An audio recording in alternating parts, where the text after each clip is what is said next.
Hello everyone, today I'm going to be watching, oh my god, Might and Magic 4 Dementia Edition. What is happening? Well, who's this bald guy? Is he a composer? Let's check it out. Seth, what are you doing?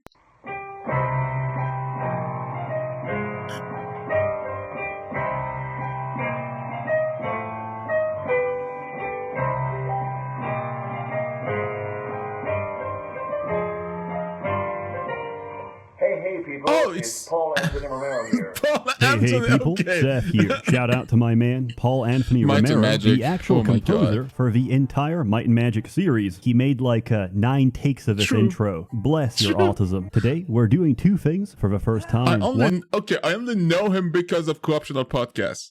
God bless TV. I'm re-reviewing Might and Magic 6, The Mandate of Heaven. Why? Because Oh, my 6, original I think it was for, my brain got reversed for a second there. wasn't very good, so I took it down. Completely unrelated, but it also featured hardcore pornography in the first few milliseconds. 2, I'm not actually Really? reviewing Might and Magic 6. I'm reviewing Might and Magic 6 inside Might and Magic 8. Listen, it's complicated. Some time ago, a madman decided to merge Might and Magic 6, 7, and 8 inside the Might and Magic 8 engine, and mod the shit out of it. How does it work? No idea. My coding experience is limited. Would you like to What was My that coding code? experience Oh, literally a loop. A fucking stupid ass loop. is Get limited. out of Would you here. like to buy something? See ya, cheapskate. But it's very fun. All you need is a copy of Might and Magic 8 Day of a Destroyer from GOG and to follow the instructions linked below. Right, let's get to the meat of it. Seth, why you Alright, okay. playing a bunch of first-person RPGs more than 2 decades old? I don't know. Because nostalgia is a hell of a drug, and my emotional cortex True. is holding me hostage, falsely associating the first time I ever played these games with the positive connotations of being a child. That's why I'm here right now, walking through a gray-brown corridor, searching for a tiny button on the wall the color of puke that will help me access the next part of this endless, featureless abyss. That's also why there's grown-ass men out there wearing Zelda t-shirts in public, because they True. played before life got complicated, and they related to a simpler time. Before mom and dad got divorced, before dad caught yellow fever, and came back with a new mommy from the Philippines. The mod, titled World of Enroth, lets you start in any one of the Jesus 3 games, Christ. allows you to travel across worlds, Jesus Christ. This is too much. and complete all the storylines. I suppose you'll be wanting Salvation. Don't mind the rats.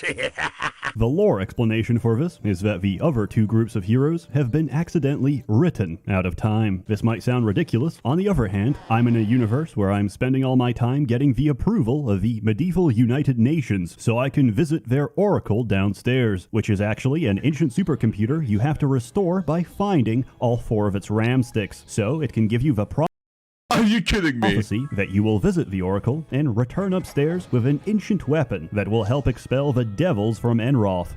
A fucking gun, which comes in 2 flavors, gun and gun with capitalization. Now, What? before I go on to explain that angels in Heroes of Might and Magic 3 are actually synthetic androids, or that devils are actually a race of aggressively expansionist aliens, This and took a that the turn. reason we're inside a medieval fantasy setting is because we nuked ourselves and took out the entire interplanetary Stargate network to slow their advance, I'll make the quick point that the actual lore of this game is insane enough already. Let's talk about gameplay. First and foremost, check this out. We got mouse look. I don't have to press page up, page down each time I want to rotate my neck. Because we're in the latest engine, you can have 5 party members, which can be swapped out and replaced at any time. For my current Nice. party, we started in Might and Magic 6. Why? Because they got the best portraits, and one of them looks like Johnny Depp. Just look at his bright smile as he murders True. an entire crowd of women. You can complete Love the it. games with any combination of party Love it. members. But who am I kidding?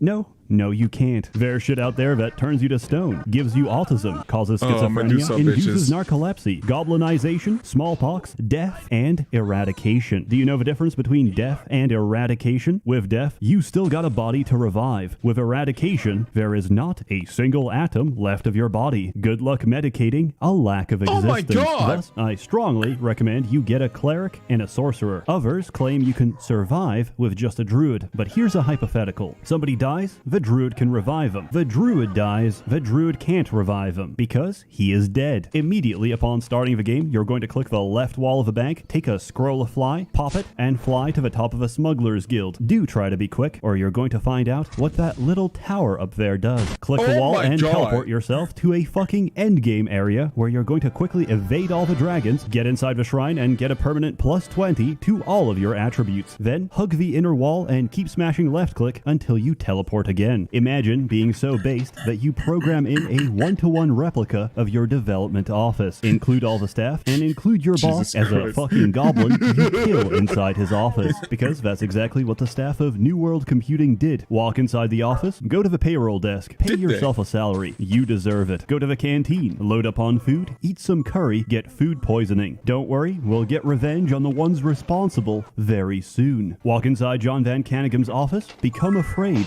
but you can't be fired. You quit. Smack him dead, walk to the promotion desk and give your entire party a mega buff which will last for as long as you're able to stay awake. That's fine, because we don't need sleep. Teleport out of the office, run. Hug the outer left wall of a shrine and keep smashing left click. Teleport back to the starting town. Now you're going to go on a rampage and kill everything on the map. Don't stop until you're done. If sleep deprivation kicks in, rub caffeine powder directly into your eyes. Once it's all over, congratulations. You've essentially skipped the entire start of Might and Magic 6. The world is your oyster. Rotten hell, you penny-pinching miser. As you can tell, I play this shit way too much. However, the mod can still surprise me. You might get a side quest in the beginning to return a certain candelabra to a certain cult. Don't do it. My reputation tumbled to the negative hundreds, all because I returned a single menorah to the cult of Ba. It does make sense, since the cult is trying to directly usurp the king. How do they plan to do that? By offering cheap and affordable healthcare. I know, it makes me sick to my stomach. They even laugh maniacally each time I walk out, knowing full well I won't have to sell my house or my children to pay for treatment. Each time I walk out, knowing full well I won't have to sell my house or my Oh my God, that's ridiculous. Children to pay for treatment. As a result, every guard in every city tries to reduce the number of limbs I possess. This might not sound too bad, except reputation directly controls the price of everything. Positive rep lets you buy and sell at 100% of a real value. Negative rep reduces the sell price of anything to a single gold coin. However, the cost of buying anything just like that? Just a single one? For everything will keep increasing forever because negative reputation is an infinite spiral. So you can't sell shit, but you can't buy anything either. The only way out of it is to bribe the church. Unfortunately, donations are now a lot more charitable. I'm not talking a loose change kind of charity. I'm talking Bill and Melinda Gates Foundation kind of charity. The cheapest donation is 150 G's for a single point of reputation. And we need 200. I don't have that kind of cash. So I reload my game and pretend all of the money.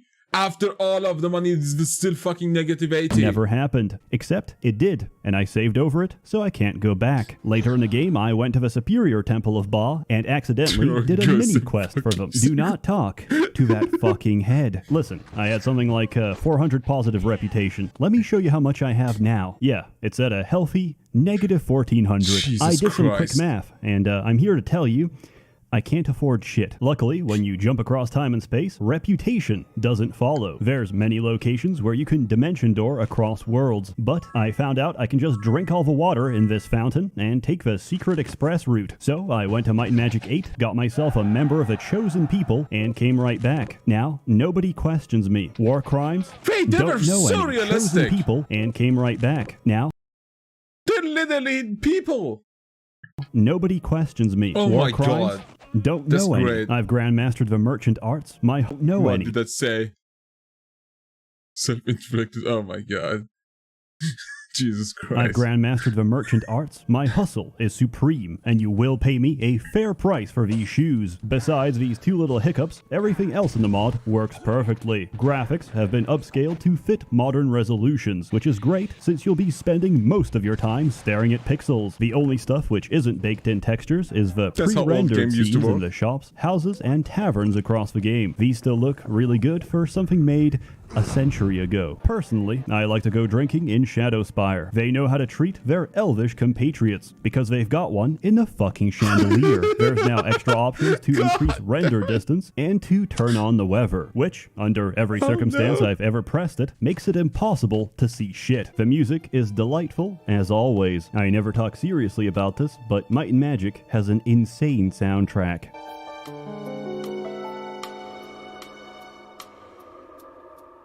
Oh, it is very... Ooh. It is good. It is good. It is like, it's the eerie fantasy. Oh my god! This shit is designed to unsettle you, and I love it. Also, the sound is crisp, and it's really crispy each time you take a boat.